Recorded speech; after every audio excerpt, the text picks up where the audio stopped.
ሰላም የተከበራችሁ ተመልካቾቻችን አፍላ ፍቅር ክፍል 258ን ዛሬ የምንለቅ ይሆናል። ስንለቅ እንዳይመጣችሁ ቻናሉን ሰብስክራይብ እና ላይክ እያደረጋችሁ በተጨማሪም ኮሜንት ላይ ቀጣይ ክፍል ይለቀቅ እያላችሁ ጻፉልን። መልካም ቆይታ።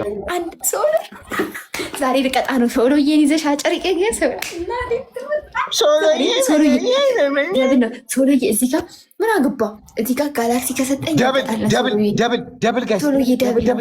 ደብል ጋይስ ከሆነ ዋን ነው።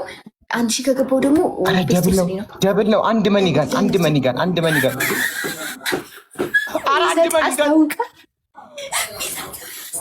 አንድ መኒጋን የሚሰጥ ሰው ያስታውቃል። አባት ሚኪ ቴንክሱ። አንድ መኒጋን ሚኪ ቴንክሱ። አንድ መኒጋን 3000 እንችላለን ጋይስ። አግዙት ጋይስ። 3000 ገባ። አንድ መኒጋን 3000 መግባት ይችላል። አግዙት ጋይስ፣ አግዙት። 3000 ከገባን ቤስት ኦፍ 3 እንዳንጠብቅ። 3000 ከገባ ኧረ ሶሎዬ ቴንኪው ሶ ማች ጋይስ፣ አግዙት እስቲ። ጉድ ፈላ። አልነገርኩሽም ወይ ባጥር ተንጠል